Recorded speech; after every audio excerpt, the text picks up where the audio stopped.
Macron, the bitch slap heard around the world. So you've got cocaine conspiracy theories, which are supposedly debunked. But I think the bigger picture here, whether you love her or hate her, Candace Owens' allegations about the Macrons. Now, of course, she says Brigitte Macron is a biological male, and who knows if that's true or not, but there's a lot she does say and uncover about this family, this couple, and their powerful connections that we should be aware of. And there's a weird reason that the world cannot stop speculating about these two. And in case you missed this, let's roll that clip one more time of her whacking him on the plane here.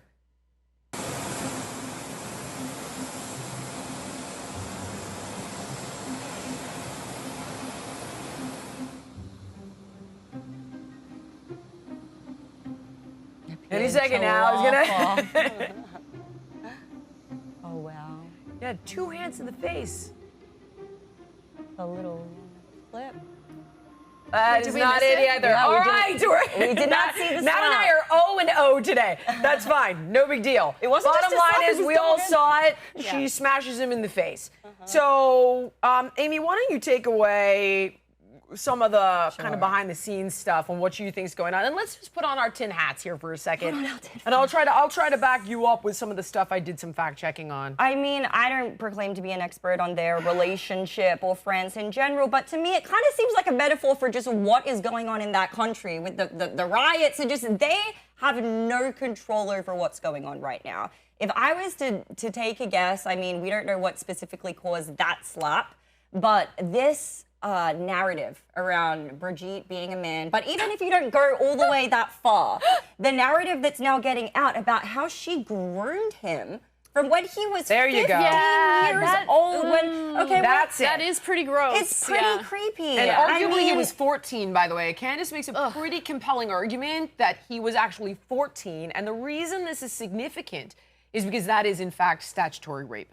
And it gives it like 1 more year for Brigitte to potentially be prosecuted. And she was supposedly 39, even though Candace makes the case she was early. It's beyond. So they lied and said 15. Older than my son. That is just, it's insane. But the world is starting to pay attention. It has gone beyond the point where people are just drawing it up to a conspiracy theory. There's a lot of people that are taking this seriously. And if I have to guess, Brigitte Macron is like, hey, you're the president of this country. Why don't you shut this down? Couldn't you have done something? Why are so many people talking about us in this manner? Think of it this way. If we had switched genders and it was the other way around and Brigitte was the one who was 14 or 15, people would be up in arms. Oh, good point. Right? Yeah, it would be totally unacceptable. This is a little bit more nefarious, though, because it's the way this has been spun. So the woman responsible for that is this woman, Mimi Marchand, who happens to be like a complete scumbag. Now, she is like their political consigliere,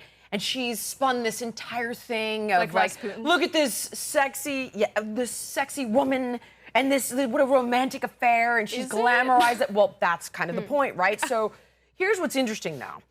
This woman has been convicted or charged with forgery and bad checks, drug trafficking, a Sarzovsky Libyan financing scandal, extortion of Karine Le Marchand. There's a sex tape scandal she's involved with. I mean, it really goes on and on. She's a very unsavory character. Now, here's what's even stranger. How did she get to the Macrons? Through this guy, Xavier Niel. So Xavier Niel is partners with Arnault's daughter. Now, Arnault is one of the, arguably on a day-to-day basis, one of the 3rd richest men in the world. Okay, so this guy is also a super creepy character. So he puts Mimi in with the Macrons to like protect, groom, and cultivate this image, okay? So he is the son-in-law of the wealthiest man in the world.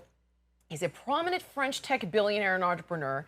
He's cultivated a multifaceted relationship with Macron that intertwines personal connections and shared visions and innovation and strategic collaborations, blah, blah, blah. This guy's a scumbag, all right? In the early stages of his career, he was involved in the adult entertainment industry, notably through investments in Minitel Rose, France's pre-internet erotic chat services. And if you're like, so what, Jill? He had stakes in sex shops and peep shows. However, listen to this. He was indicted and detained on charges of aggravated procuring, which is pimping. The guy is a like porn freak, sex industry creep who was a pimp legitimately and charged for it. Okay, And he happens to be Arnault's son-in-law. And the very long story short here is Arnault knows Brigitte Macron because back in like 2007, she was somehow the teacher of his kids. What? So the girl, it's a filthy, dirty, weirdo circle, and I never do this. I even shut you down with the whole Satan thing, okay? But the bottom line is this stuff does all check out. So the bigger question is, what kind of unsavory characters have arguably groomed Macron to become this Manchurian candidate? And he is, in fact, doing their bidding. That is the stuff that's scary here. And just putting this into a geopolitical context and explaining to the world why we should care. We should care so much because now Macron is the face of the argument that we should be helping Ukraine. Right. He is one of the foremost spokesperson. So if his legitimacy is undermined, that's a very big deal. That is exactly the bigger picture here. So if anyone doesn't have anything else to say, I would just put that out there so people know like the bigger picture around these two, because it's creepy and bizarre. Yeah, for sure. Yeah. I mean, I think it's creepy and bizarre. The slap to me looked like a disagreement, so I think that it's worth uncovering more. Right. I personally don't care that much about this couple. I am far more concerned when we talk about Jill and Joe Biden. I'd much rather like to get to the bottom of who was propping who up there, what was going on there. That's really where my interest lies. But I get that this is salacious, it's fun to talk about. But in terms of what the American people probably care too much about, I want to know who's running the auto pen. I want to know if Jill's I can tell you exactly who, guilty actually. of elder abuse. That's kind of more in my wheelhouse. You want to jump on that auto pen real quick? Absolutely. It was a cabal of people. Let's name them. And let's name them and shame them and drag them before Congress. Steve Ricchetti, Mike Donnellan, Anita Dunn, Anthony Bernal, Jeff Zients, Ron Klain. And who knows, Jill Biden, Hunter Biden probably as well. But we would go to these donor meetings, and it wouldn't be Joe Biden who would be standing before us making the case. It would be Jill Biden. She loved the attention. She loved the glory. She loved having in 24/7 access to Marine One, to Air Force One. She was living the life. She did 3 Vogue covers in 4 years. How many did Melania do? 0. It is ridiculous because, I mean, I think about it in, I mean, how could you not? How could you not think about it in your own context and the people that you love in your life? I can't imagine doing that to my husband. Like, to see him in so much, it's though. disgusting. Yeah, Yeah, it's disgusting. It's really her, though. The reason I struggle with that is you have so many different influences. Yeah, but that's his wife. That's his wife. That's her job to protect him. That's his lifelong confidant, best friend, business partner, political confidant, everything. Yeah. Like, if anyone, it should have been her. If your family doesn't protect you, who can you rely on? Exactly, Yeah. because the politicians have aligned interests. So of Who course did they're going to Joe? push their There was agenda. one Your person- family should care about you first. Exactly. Your So you're health saying and you're well-being. pissed because she allowed it, but I don't think she's the one guiding what gets signed by the pen. Is It's what not I'm just saying. the pen, but I think it's a why did combination he of both. decide to run for re-election? There was one person in the entire universe he called the love of my life, the life of my love, and that is Jill Biden. He wouldn't do anything without her sanction. He did everything because of her. He lost his first wife. Jill was all he had.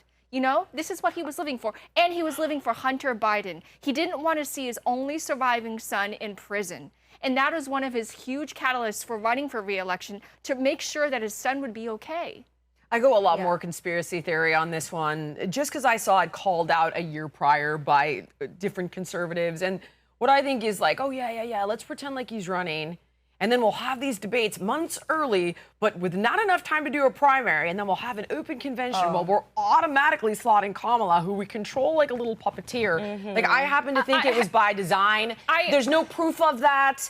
But it just certainly played out that way, my God. I completely agree, because I especially know. when you look at his State of the Union, and he actually performed. I'm pretty sure he was. reasonably well at the State of the Union. He was jogged with up, a probably. stimulant can Yeah, But then he why was on didn't they give it drugs. to him on the debate? It's like they Well, intentionally of course did they not give it to intentionally him. is because they saw the downfall was inevitable, and they had to find their off-ramp at that point. They were hoping the off-ramp would have been after the election that they thought they could have won by. The midterms did too well. You know, they did too well during the midterms, and that perpetuated the Biden regime. You know Of what I course mean? it was, but I think that they thought we can get him over the finish line. We'll put Trump in jail. We'll do whatever we can on our end. We'll get him across the finish line. Then we can You thought they were anoint gonna Kamala actually because she run- can Oh, never I win an get- election. right, exactly. We'll get him across the finish line. Exactly. Until it became obvious they could not get him across that finish line, they had to do something. They pulled the ripcord. They had him debate in June. Then they tossed him around across out in the wilderness, and then Yep. they're like, Kamala, that's our only option. We've DEI'd ourselves into this position.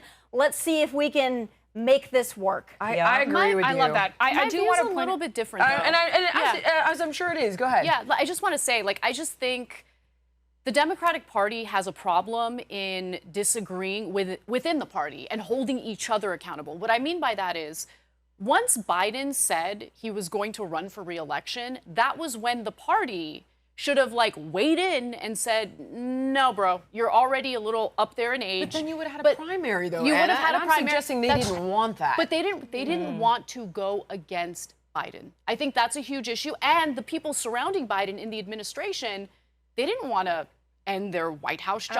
Absolutely not. Donilon wanted that $4 million that he got paid from the campaign to run Biden for re-election. There's a financial interest, there's a power motive or power involved motive. And I think it's not really conspiratorial, it's about ego and it's about self-interest. Right. And in the end, the people who got screwed were the Democratic voters. And the American people, frankly. And that's 100%. precisely right. Let's look at the cast of characters here. These are uniquely Biden creatures who knew that they would not be hired, even under a different Democratic regime. Yeah. They needed Biden specifically, right? And so they were riding this gravy train for as long as they possibly could. I do want to mention, though, this is something that's completely irrefutable. Everyone thought that Kamala Harris was deeply incompetent and stupid. Yeah, but they and controlled her, though, and I think they knew that. She would have done whatever they said to do. She'd read anything off a prompter. She'd sign whatever they told her to She sign. couldn't even read off the Prompter. prompter. She's an empty vessel. That's why they She wanted could her, not because do they could That is literally what I make her think. And by the reiterate way, anything they think wanted. about a primary, by the way. Think about a Democratic primary with Newsom. You destroyed California. Kamala, no, you destroyed California.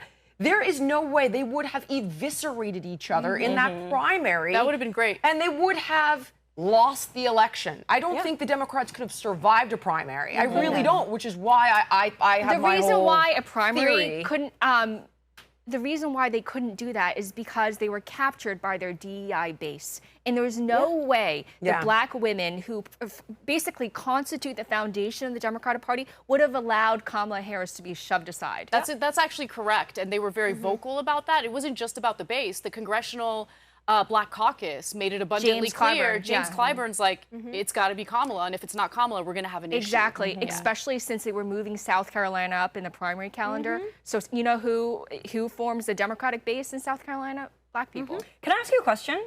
Always wondered with this. I'm surprised I haven't asked you yet. You know how people were saying that the Obamas weren't supportive initially, but then they broadcasted that video where she was on the phone with them. Yeah. Were they actually unhappy about it at They first? were deeply or- unhappy, and Michelle Obama didn't want to get her hair and makeup done. That's why it was on video. Yeah. That's hilarious. There you go. Wow. Wow. Okay. And the whole thing was absolutely staged. glad I asked you And, that. Thank Yeah, you. she was basically begging for the endorsement, and she begged for Biden's endorsement the day of, too. That wasn't going to come. That's why there was a 30-minute delay. Wow. Thank you so much for watching Her Take. If you like the show, can you help us out by subscribing to the channel, clicking the notification button, sharing, commenting, joining the conversation? It helps us out a ton with the algorithm. We appreciate you.